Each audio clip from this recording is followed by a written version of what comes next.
새벽 2시, 3시에 자꾸 깨시나요? 신장 방광 다 정상인데 왜 깰까요? 이건 단순한 노화가 아닙니다. 당신의 혈관이 끈적해져서 보내는 비명일 수 있습니다. 오늘 그 해결책을 알려드리겠습니다. 안녕하세요. 내과 전문의 이도현입니다. 요즘 밤마다 새벽 2시, 3시쯤 되면 마치 누가 흔든 것처럼 눈이 번쩍 떠지시나요?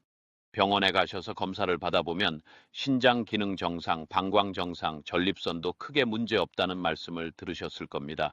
그런데 왜 여전히 밤마다 깨시는 걸까요? 많은 분들이 이렇게 생각하십니다. 나이가 드니까 어쩔 수 없지 뭐. 하지만 저는 오늘 여러분께 분명히 말씀드리고 싶습니다. 밤에 자꾸 깨는 것은 단순한 노화 현상이 아닙니다. 이것은 여러분의 몸이 지금 당장 균형이 무너지고 있다고 보내는 긴급한 경고 신호일 수 있습니다.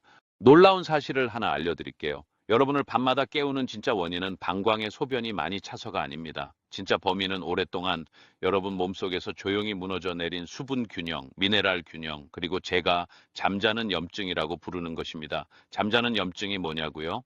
낮에는 조용히 숨어 있다가 밤만 되면 여러분의 혈관과 신경을 슬금슬금 건드리는 아주 교활한 녀석입니다. 대부분의 병원에서는 이 부분을 제대로 짚어주지 않습니다. 오늘 제가 여러분께 들려드릴 이야기는 이것입니다. 왜 저녁에 물을 참으면 참을수록 오히려 밤에 더 자주 깨게 되는지, 왜 건강하려고 싱겁게 먹었는데 수면이 더 망가지는지, 그리고 잠들기 전 따뜻한 물에 소금 한 꼬집과 레몬 한 조각을 넣어 마시는 것이 어떻게 여러분의 잃어버린 깊은 잠을 되찾아 줄 수 있는지에 대한 것입니다. 이 영상을 끝까지 보신다면 오늘 밤부터 화장실 때문에 깨는 횟수가 눈에 띄게 줄어드는 경험을 하실 수도 있습니다. 믿기 어려우시죠? 하지만 수많은 분들이 이미 경험하신 일입니다. 지금부터 그 비밀을 하나씩 풀어드리겠습니다. 본격적인 이야기에 앞서 한 가지 부탁드립니다. 이런 건강 정보가 여러분의 삶에 조금이라도 보탬이 된다면 좋아요와 구독 부탁드립니다. 이건 저희 채널을 위한 부탁이 아닙니다. 지금 이 시간에도 밤잠을 설치며 고통받고 계신 수많은 분들께 이 정보가 닿을 수 있도록 도와주시는 것입니다.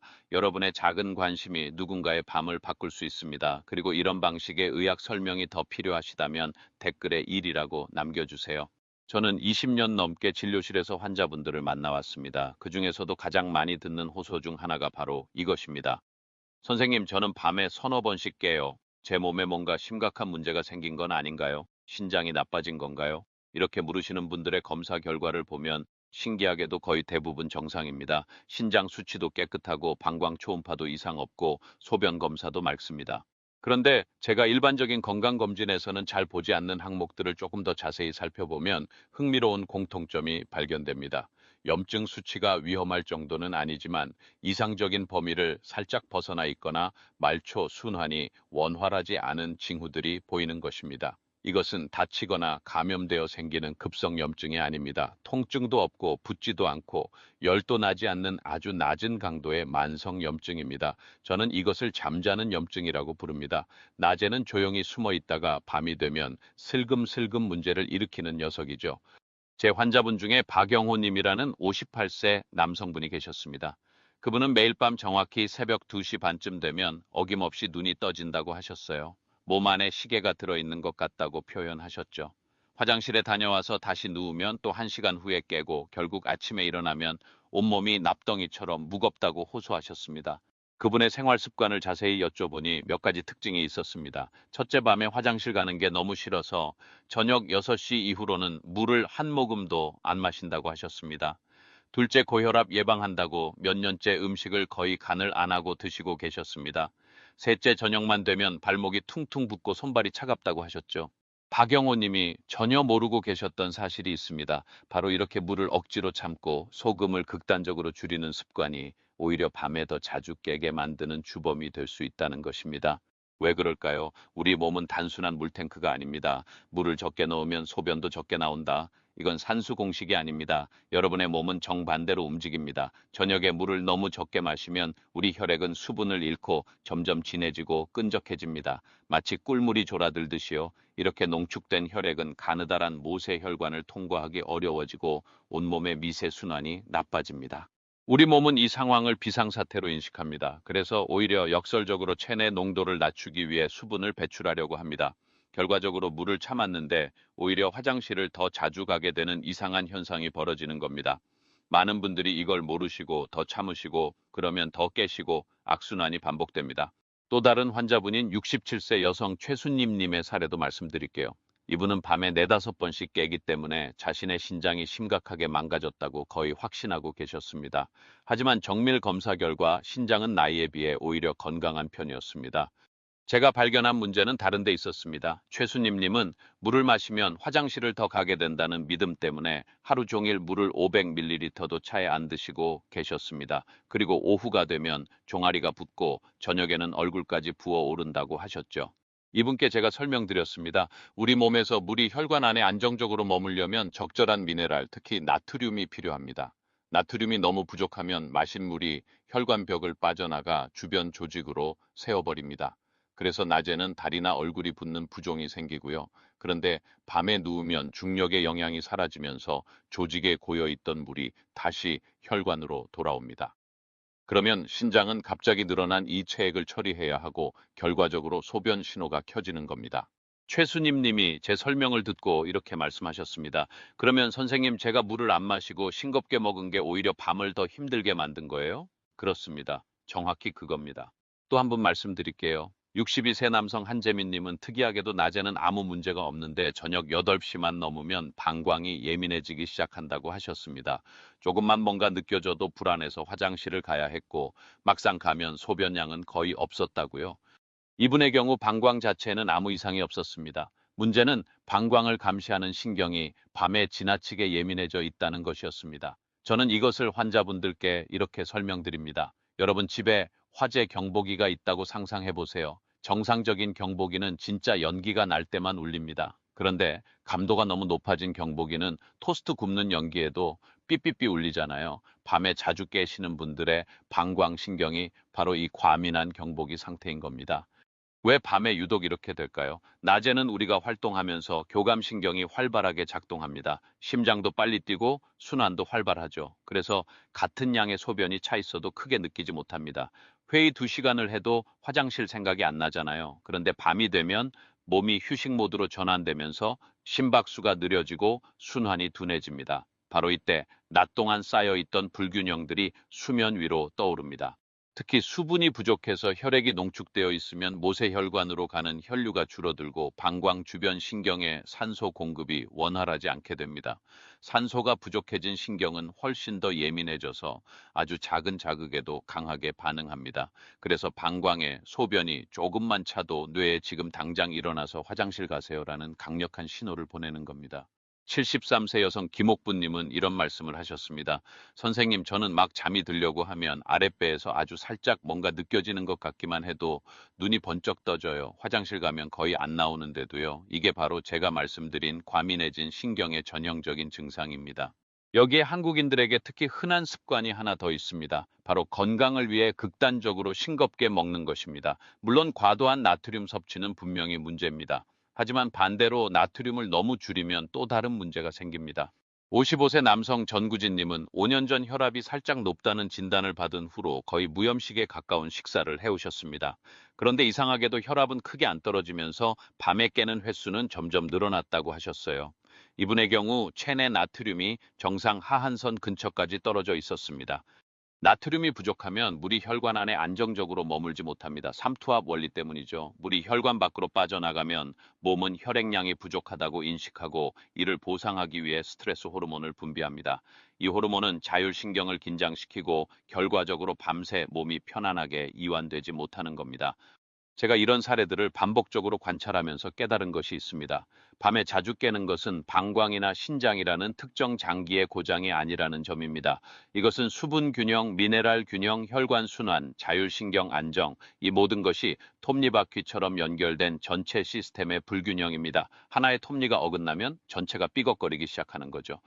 안타까운 것은 많은 분들이 이 문제를 완전히 잘못된 방향으로 해결하려 하신다는 점입니다. 저녁에 물을 한 방울도 안 마시거나 과일도 국물도 다 피하시거나 자기 전에 억지로 화장실을 대여섯 번씩 다녀오시거나요. 이런 방법들은 겉으로 드러난 증상만 건드릴 뿐 그 밑에 있는 진짜 원인은 해결하지 못합니다. 오히려 시간이 갈수록 상황이 더 나빠지는 경우가 많습니다. 그래서 저는 환자분들께 전혀 다른 접근법을 제안합니다. 소변의 양을 줄이려고 하지 마세요. 대신 여러분 몸에 잃어버린 균형을 되찾으세요. 그러면 밤에 깨는 것은 자연스럽게 줄어들 수 있습니다.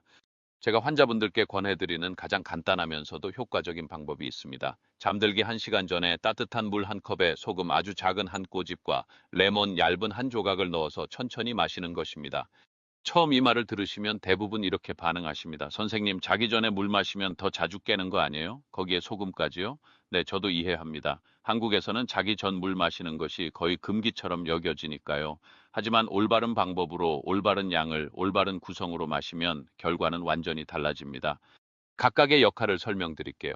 먼저 따뜻한 물입니다. 차가운 물은 혈관을 순간적으로 수축시킵니다. 그러면 순환이 나빠지고 이건 우리가 원하는 것에 정반대입니다. 반대로 천보다 약간 높은 따뜻한 물은 위장과 주변 모세혈관을 부드럽게 이완시켜 줍니다. 마치 뻣뻣했던 고무줄이 따뜻해지면 부드러워지는 것처럼요. 미세 순환이 좋아지면 방광과 골반 부위에 혈류 공급이 원활해지고 그 주변 신경도 덜 긴장하게 됩니다. 많은 환자분들이 따뜻한 물만 마셔도 항상 차갑던 손발이 따뜻해지고 아랫배의 긴장이 풀어지는 걸 느끼신다고 하세요. 다음은 소금 한 꼬집입니다. 이게 가장 많은 분들이 걱정하시는 부분입니다. 소금이라니요? 혈압에 안 좋은 거 아니에요? 여기서 중요한 건 양입니다. 제가 말씀드리는 소금은 간을 맞추기 위한 것이 아닙니다. 엄지와 검지로 살짝 집어 올린 정도, 혀끝에 대도 짠맛이 거의 느껴지지 않을 정도의 아주 미량입니다. 이 정도의 소금은 마신 물이 혈관 밖으로 새어나가지 않고 혈관 안에 안정적으로 머물도록 도와주는 역할만 합니다. 혈관 내 수분이 안정되면 몸은 비상경보를 울리지 않고 자율신경도 긴장을 풀 수 있습니다. 이 정도 양은 혈압이 약간 높은 분들께도 전혀 문제가 되지 않으며 오히려 탈수로 인해 혈액이 끈적해지는 것을 막아 순환에 도움이 될 수 있습니다. 마지막으로 레몬 한 조각입니다. 레몬은 단순히 향을 내기 위한 것이 아닙니다. 레몬에 들어있는 비타민C와 구연산 그리고 항산화 성분들은 모세혈관의 가벼운 염증 반응을 진정시키는 데 도움을 줄 수 있습니다. 또한 레몬에는 칼륨이 풍부한데 이것이 체내 나트륨과 균형을 맞춰 삼투압을 더 안정적으로 유지하게 해줍니다. 그리고 레몬 껍질에서 퍼지는 은은한 향 자체가 하루 종일 긴장해 있던 뇌를 가라앉히는 효과도 있습니다. 이 세 가지가 만나면 단순히 좋은 음료가 되는 게 아닙니다. 무너져 있던 수분 균형, 미네랄 균형, 혈관 순환, 신경 안정을 동시에 제자리로 돌려놓는 방향으로 작용하는 겁니다. 실제로 이 방법을 적용하신 환자분들의 반응을 말씀드릴게요. 아까 말씀드린 박영호님은 처음에 반신반의하셨습니다. 자기 전에 물을 마시라니 말도 안 된다고 생각하셨죠. 그런데 일주일만 해보시겠다고 하셔서 시작하셨는데 3일째부터 변화가 느껴지셨다고 합니다. 제일 먼저 달라진 건 아침에 일어났을 때 머리가 맑아졌다는 거였어요. 그리고 이 주 후에는 밤에 깨는 횟수가 서너 번에서 한 번으로 줄었고 어떤 날은 아예 안 깨고 아침까지 주무셨다고 하셨습니다. 최수님 님도 비슷한 경험을 하셨습니다. 처음에는 물을 마시는 것 자체가 무서우셨는데 막상 해보시니 오히려 밤이 편해지셨다고 해요. 특히 늘 붓던 종아리가 덜 붓기 시작했고 새벽에 깨는 횟수가 확연히 줄었다고 말씀하셨습니다. 69세 여성 이말수님은 오래전부터 자다가 다리에 쥐가 나서 깨는 일이 잦으셨습니다. 이분도 이 방법을 시작한 후 일주일 만에 다리 쥐가 거의 사라졌고 화장실 때문에 깨는 것도 눈에 띄게 줄었다고 하셨어요. 이분이 제게 이렇게 말씀하셨습니다. 선생님, 왜 이렇게 간단한 걸 진작 몰랐을까요? 물 마시면 안 되는 줄만 알았어요. 이제 가장 중요한 실행 방법을 정리해 드리겠습니다. 첫째, 마시는 시점입니다. 잠들기 직전이 아니라 1시간 전에 드세요. 직전에 마시면 몸이 수분을 흡수하고 분배할 시간이 없어서 오히려 방광이 직접 자극받을 수 있습니다. 1시간의 여유를 두면 몸이 충분히 안정될 수 있습니다. 둘째, 물의 온도입니다. 냉장고에서 막 꺼낸 차가운 물은 혈관을 수축시켜 역효과입니다. 너무 뜨거운 물도 위장을 자극해서 교감신경을 깨웁니다. 처음보다 약간 높은 정도 마셨을 때, 따뜻하다, 편안하다 느껴지는 온도가 좋습니다. 셋째, 소금의 양입니다. 절대로 많이 넣지 마세요. 엄지와 검지 끝으로 살짝 집어 올린 한 꼬집이면 충분합니다. 마셔봤을 때 짠맛이 거의 느껴지지 않아야 합니다. 뭔가 들어갔나 싶을 정도면 딱 맞습니다. 넷째, 레몬입니다. 얇게 썬 한 조각을 따뜻한 물에 띄우시면 됩니다. 즙을 짜서 넣으셔도 좋은데 너무 많이 넣으실 필요는 없습니다. 향이 은은하게 느껴지는 정도면 충분합니다. 다만 반드시 주의하셔야 할 분들이 계십니다. 심각한 신부전이 있거나 투석 중이신 분, 신부전으로 수분 섭취에 엄격한 제한이 있는 분 의사로부터 나트륨을 철저히 제한하라는 지시를 받은 분들은 이 방법을 시도하시기 전에 반드시 주치의와 먼저 상의하셔야 합니다. 하지만 검사상 특별한 이상이 없는데도 밤에 자주 깨시는 대부분의 중장년층 분들께는 이 작은 습관이 정말 큰 변화를 가져다 줄 수 있습니다. 마지막으로 오늘 말씀드린 핵심을 세 가지로 정리해 드립니다. 첫째, 밤에 자주 깨는 것은 소변이 많이 차서가 아니라 수분과 미네랄의 불균형으로 신경이 과민해졌기 때문일 수 있습니다. 둘째, 저녁에 물을 무조건 참고 극단적으로 싱겁게 먹는 습관은 오히려 혈액을 농축시키고 몸의 불안정을 키워 야간뇨를 악화시킬 수 있습니다. 셋째, 잠들기 1시간 전 따뜻한 물 한 컵에 소금 한 꼬집, 레몬 한 조각을 넣어 천천히 마시는 습관이 잃어버린 균형을 회복하고 깊은 잠을 되찾는데 도움이 될 수 있습니다. 오늘 밤부터 바로 시작해 보세요. 비싼 약도 필요 없고 특별한 기구도 필요 없습니다. 지금 여러분의 주방에 있는 것들로 충분합니다. 따뜻한 물을 끓이시고 소금을 아주 조금, 레몬을 얇게 한 조각, 그리고 편안하게 앉아서 천천히 드세요. 여러분이 잠든 사이 여러분의 몸은 스스로를 치유하고 회복하려고 합니다. 우리가 할 일은 그 과정이 잘 돌아갈 수 있도록 조건을 만들어주는 것뿐입니다. 오늘 밤은 부디 한 번도 깨지 않고 아침 햇살에 눈을 뜨시길 바랍니다. 그리고 아, 나도 다시 깊이 잘 수 있구나 하는 감격을 느끼시길 진심으로 응원합니다. 이 영상이 도움이 되셨다면 좋아요와 구독 부탁드립니다. 그리고 지금 이 순간에도 밤잠을 설치고 계실 가족이나 친구분이 떠오르신다면 이 영상을 공유해 주세요. 여러분의 그 작은 공유가 누군가의 밤을 살릴 수 있습니다.